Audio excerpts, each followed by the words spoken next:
Subscribe to our channel by clicking the subscribe button. Click the bell button and enjoy the latest uploads from our channel. Erika and Prestige. These two names are synonymous with tragedies that highlighted the vulnerability of Europe's coastline.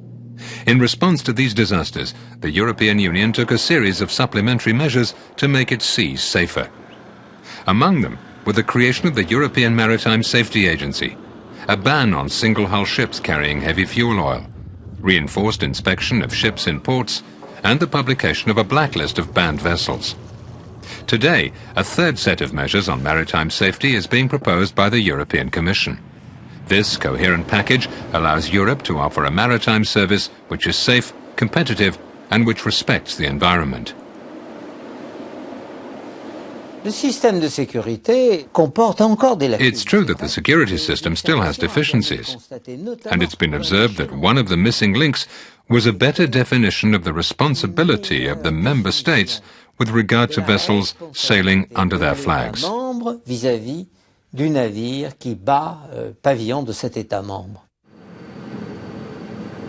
Since enlargement, Europe's fleet makes up 25% of the world's ships. The Commission's ambition is to make this a model fleet. To achieve this, all member states must examine ships registered in their country according to the same criteria and with the same determination. Hence the idea of writing the International Maritime Organization's control standards into community law, and so make their application obligatory throughout the Union. It's a proposal which is very much in line with the thoughts of Europe's ship owners. The EU fleet is a modern one, high quality, and has been renewed constantly, and the average age is constantly going down. We realize that some people have made criticism about the flags of the new countries, especially the big fleets of Cyprus and Malta. But even there, the last year, since accession and since they have to apply the acquis communautaire, there also improvements have been made. But why strive for a model fleet in Europe if Europe's ports are being used by floating dustbins from other regions of the world? They're a real danger, bring discredit to the profession, and represent unfair competition. To get rid of them, there are many more controls in ports, but the system is not yet perfect. Now you have also, still up to today, a requirement for port state control in member states to control 25% of the ships calling that port. Now, if you are only at 10% in June, then you quickly control quality ships. It's easy to get your 25% by the end of the year. That's not the purpose. It's exactly this that the Commission wants to change. Throughout Europe, the objective would be to inspect each vessel with a higher risk profile more frequently, and quality ships less frequently. This is what's happening here in Southampton, in southern England, where inspectors rarely board a vessel by chance. We should mention that this particular ship did meet all the legal requirements. Good morning, Captain. Port state control. Okay. So you got the P notice. It's not totally random, no. We have something called a target factor, which is worked out on the basis of the flag of the vessel, the past history of the vessel, the size of the vessel, and the type of the vessel. And then, depending on the target factor, if it has a high target factor, we will inspect it. If it has a lower target factor, of course, we inspect them less often, because we work on the basis that if you've got a low target factor, you don't want to actually penalise the good boys, if you know what I mean. It is impossible, obviously, to put an inspector on every ship. However, each vessel does need a pilot to enter the port. Pilots will therefore be asked to report vessels which are clearly not up to scratch. 410. If we get a report from a pilot, we will always inspect that vessel, because they are a very good indicator on operational standards on a vessel. Because unfortunately, we are rather stuck with that we are very limited in the operational aspects of a ship, apart from what we see when we're on the ship. So we do rely to a degree on people like pilots. Another sector involved in maritime security is classification societies. They establish construction standards for ships, monitor construction, deliver navigation certificates, and certify repair and maintenance work. but the quality of these societies' work could be better controlled. Inspectors from the European Maritime Safety Agency should have unrestricted access to files and to all the vessels monitored by these societies. And when things go wrong, proper sanctions are needed. A range of measures which will also introduce financial penalties. The European Union has 4 times more coastline than Russia and 7 times more than the United States. It has to deal with one of the highest levels of maritime traffic in the world, hence the importance of monitoring. To prevent accidents and react instantly in case of problems, it's vital to have maximum information about each ship. And here, the solution is called SafeSeaNet, an electronic data exchange network operated by the European Maritime Safety Agency, which will be extended throughout the Union. By connecting to SafeSeaNet, any country's maritime authorities will be able to directly consult the information contained in the databases of their European partners and find out all about any vessel sailing in Europe's waters.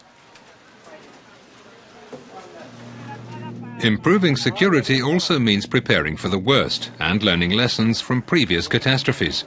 As a result of the Prestige disaster, the European Union is demanding that its members define refuge zones to accommodate ships in distress.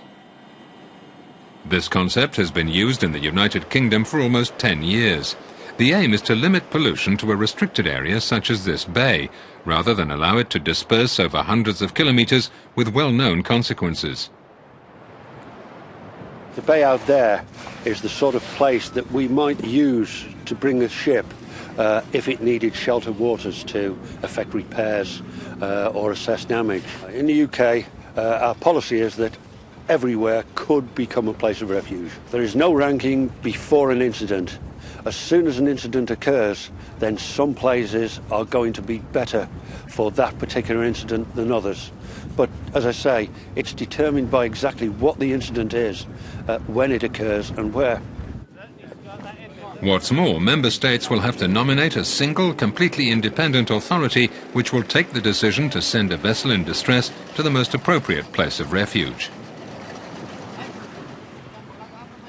That person has the power to make decisions, all decisions relating to places of refuge, to make the ultimate decisions and take over overriding command without recourse to any higher authority. That is the Secretary of State's representative, the SOSREP, that is me. As a result of any catastrophe, there must follow an inquiry into the causes, allocation of responsibility and compensation. On these points, the Commission is asking for more transparency on the one hand and stricter penalties on the other. As far as compensating the victims of oil spills goes, Europe has already obtained the quadrupling of the damages ceiling applied by FIPOL, the International Indemnity Fund. But beyond increased compensation, there's also the matter of making the profession more responsible. For example, by making civil liability insurance obligatory for all ships. Even today, 5% of ships at sea are not insured, and of course among these are the most dangerous vessels. But one of the most spectacular decisions taken after the Prestige disaster is about addressing pollution due to serious negligence or intentional act. This type of criminal sanction, which will be extended to cover the whole European Union, has proved effective in France, where, for example, off the coast of Brittany, they've managed to significantly reduce degassing at sea, which is a less concentrated source of pollution, but nonetheless a considerable one. The role of the European Maritime Safety Agency is being reinforced in this area. It will develop tracing systems allowing identification of polluters. It could also mobilize specialist vessels to deal with oil spills, which would be ready to intervene swiftly on request of the member states concerned. In matters of maritime security, the European Union has clearly decided to tirelessly track down substandard vessels and to improve its level of preparedness and vigilance. The instruments are there. It's now up to each country to implement them to make the seas safer for everyone. What we obviously need now is to insist on very high-quality maritime administrations in each member state. And we must also make the voice of Europe heard in the International Maritime Organization, to put up a determined fight against dustbin vessels, substandard ships which represent unfair competition to our flags. We want these European flags to be models, which I think is an excellent objective. Et je crois que c'est un magnifique objectif.